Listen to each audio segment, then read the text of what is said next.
Unfortunately, all people who knew Sergio Osmeña's father's identity are now gone. Hence, the DNA test that we did on the Osmeña, the Gotiaoco, and Sanson families.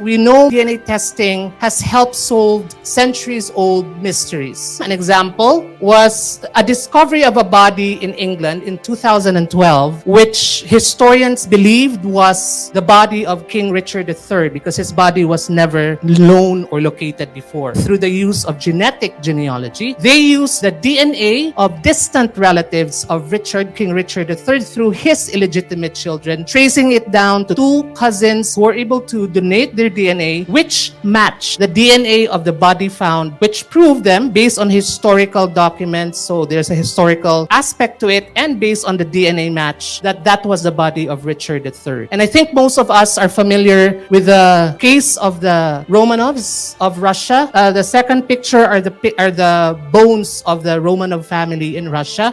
It was through mitochondrial DNA matching of the bones through the mother, the Tsarina Alexandra Fedorovna, which matched the mitochondrial DNA of Prince Philip of the United Kingdom, husband of the late Queen Elizabeth II. Definitively proved that the female body with the bones of the children were the cousins of Prince Philip through mitochondrial DNA testing, proving that this was the body of the executed and massacred imperial family of Russia. So DNA testing has become really very exciting recently. It's not just about who the father of this particular child is for paternity cases, but it has helped solve centuries-old cases. So what we did for the Osmeña DNA test, number one, we used the Y DNA or Y chromosome testing. It is important for you to understand that this test could only involve men. I know it's a little sexist, but unfortunately, DNA is also sexist. DNA says one is a man, one is a woman. So that's why we use DNA testing. And the reason for that is we want to prove the direct connection of Sergio Osmeña to a father, which means it is a son to a father, meaning a male to a male. And the only way for us to be able to do that, obviously, we cannot test Sergio and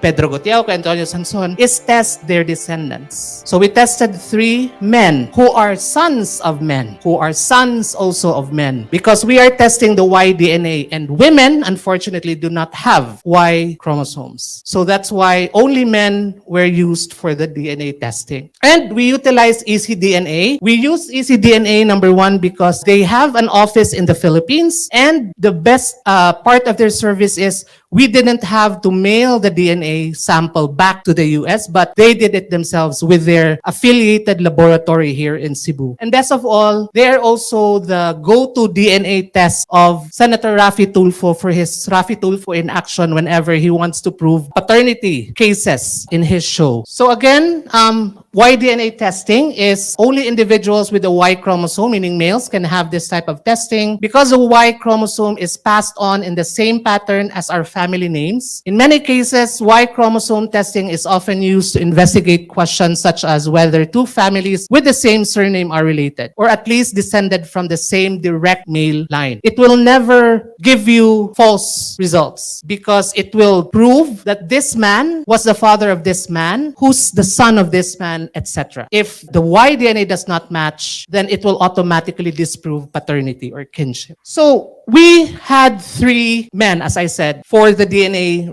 sample. For the Osmeña family, former Mayor Tom Osmeña was very kind to provide us with his sample. Being a direct male line grandson of Sergio Osmeña Sr. His father was Sergio Jr. and of course his grandfather was President Sergio Osmeña Sr. So it's a direct male line. There's a continuous passing on of the Y DNA. For the Gotiaoco line, he asked that his name does not appear in the report, so we call him Pedro Go, being the grandson of Pedro Gotiaoco. He's also a direct male line grandson of Don Pedro Gotiaoco.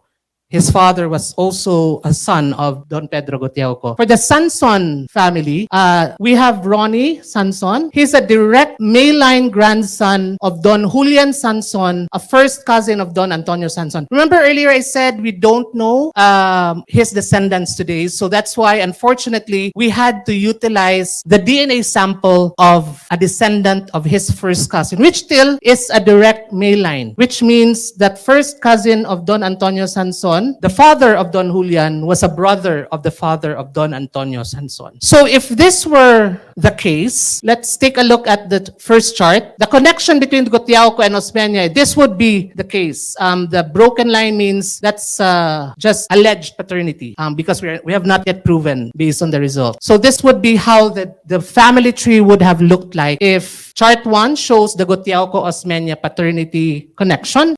Chart 2 shows the Sanson-Osmena connection. So as you see, Antonio Sanson and Julian Sanson are first cousins. The father of Antonio Sanson was Jose Maria Tito de Sanson, and the father of Julian was Ambrosio de Sanson. So that's just an illustration that we had to do in order for us to see how it would be once the testing was done. So if you'd like to see, it was done through buccal swabbing, meaning they swabbed the cheek and the results were sent to the laboratory for processing. So finally, we go to the result.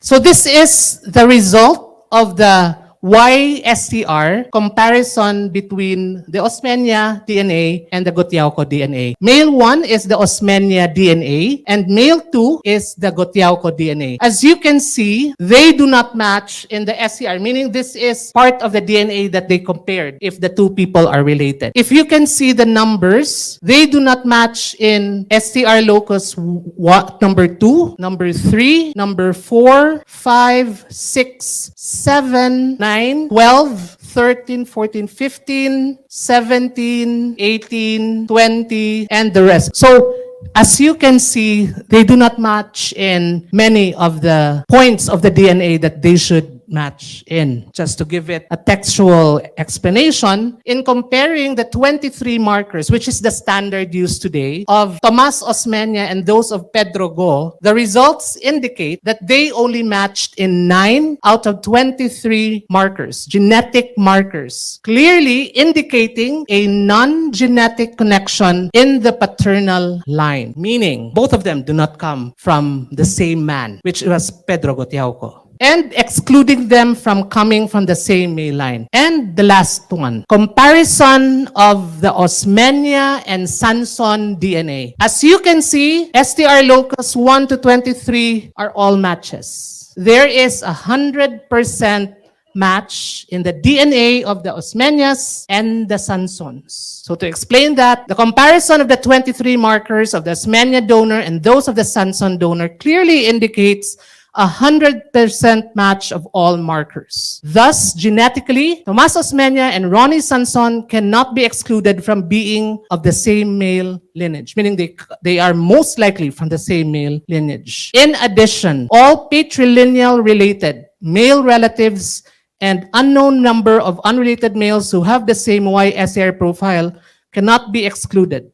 Tomas Osmena is 99.982%, almost 100%, more likely to be patrilineally related, meaning related in the father's line, in the male line, to Ronnie Sanson. So in other words, the 100% match of the 23 markers indicates that they are closely related in the patriline and share a more recent common ancestor within 3 to 5 generations. So it's also very genealogically accurate that they share. If you remember the family tree, it was within 3 to 5 generations, even if the sample is from a first cousin of Don Antonio Sanson. The DNA match does not give us the name of the father. That's very important to understand. But DNA results do not do that. But that's why I gave you the historical context. Who were the men suspected suspected of being the father of Sergio Osmeña, because without the historical context, it would have been difficult to accept that even if the Osmeña DNA matches the DNA of the Sansons, but based on historical context, based on what we know so far, there are only two men that Juana Osmeña was linked to, Antonio Sanson and Pedro Gotiaoco. And now, thanks to DNA testing,